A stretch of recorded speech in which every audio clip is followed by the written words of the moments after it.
पीछे आई, रोती हुई बोली, आप मुझे इस वीरान वादी में छोड़कर कहाँ जा रहे हैं? पीछे यहाँ ना खाना है ना पानी, मैं और मेरा बच्चा यहाँ कैसे जिंदा रहेंगे? हम तो मर जाएंगे। इब्राहिम अलैहिस्सलाम को जवाब देने ही वाले थे कि जिब्राइल फिर आए और बोले, ए अल्लाह के नबी, आपको हुक्म है कि बीवी को कोई जवाब न दे, बस खामोशी से फिलिस्तीन लौट जाए।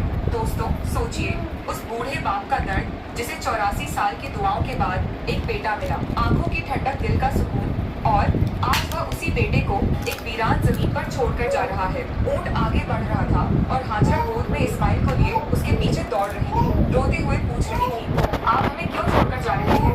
मैं आपके बगैर इस सुनसान जगह में कैसे जिंदा रहूं? मेरा बच्चा तो मर जाएगा। आप तो जानते हैं यह बच्चा हमें कितनी मिन्नतों और दुआओं के बाद मिला है, क्या आप ऐसे ही उसे यहाँ अकेला छोड़ देंगे? वो बार-बार यही सवाल करती जा रही थी, मगर इब्राहिम अलैहिस्सलाम को हुक्म था, दिल टुकड़े-टुकड़े हो रहा था, मगर जुबान पर ताला था, सिर्फ अल्लाह के लिए। हाजरा लगातार पीछे दौड़ती रही, कभी कहती, कोई तो जवाब दीजिए, इतना खामोश क्यों है?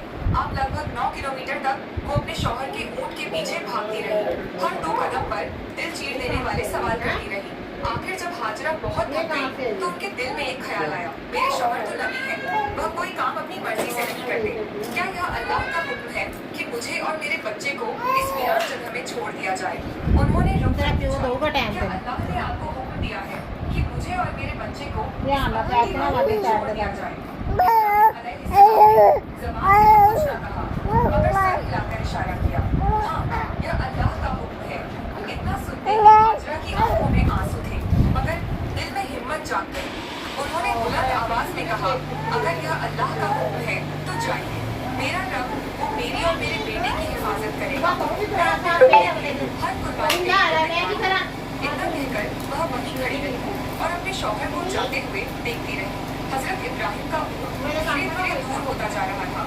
अचानक वो एक पहाड़ पर चढ़कर नीचे उतरा और हजरत हाजरा की निगाहों से शौहर का ऊँट गायब हो गया। दीदी हाजरा उसी जगह बैठ गई और देर तक चलती रही। उधर हजरत इब्राहिम जब पीछे मुड़े तो अपनी बीवी नजर नहीं आई।